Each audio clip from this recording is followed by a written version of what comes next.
আসসালামু আলাইকুম রহমতুল্লাহি ওয়া বারাকাতুহু। আশা করি আপনারা সবাই ভালো আছেন। গরিবের ব্যাংকার অধ্যাপক ডক্টর মোহাম্মদ ইউনূস 1983 সালে বাংলাদেশে গ্রামীণ ব্যাংক প্রতিষ্ঠা করেন। এই বিশ্বের ভিত্তিতে যে ঋণ একটি মৌলিক মানবাধিকার, তার উদ্দেশ্য ছিল দরিদ্রদের দারিদ্র্য থেকে মুক্তি পেতে তাদের জন্য একটি উপযুক্ত শর্তে ঋণ প্রদান করা এবং তাদের কিছু সুষ্ঠু আর্থিক নীতি শেখানোর মাধ্যমে সাহায্য করা, যাতে তারা নিজেদের সাহায্য করতে পারে।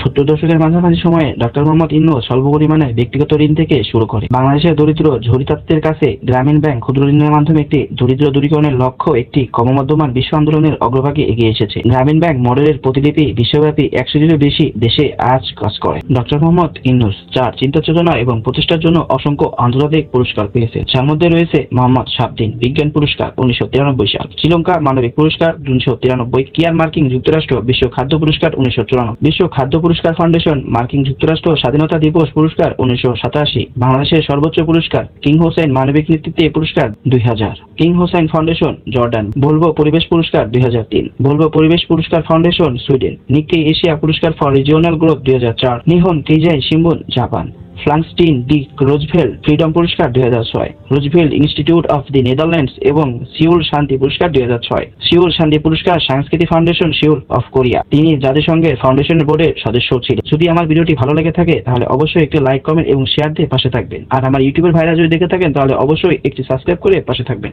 আসসালামু আলাইকুম রহমতুল্লাহ।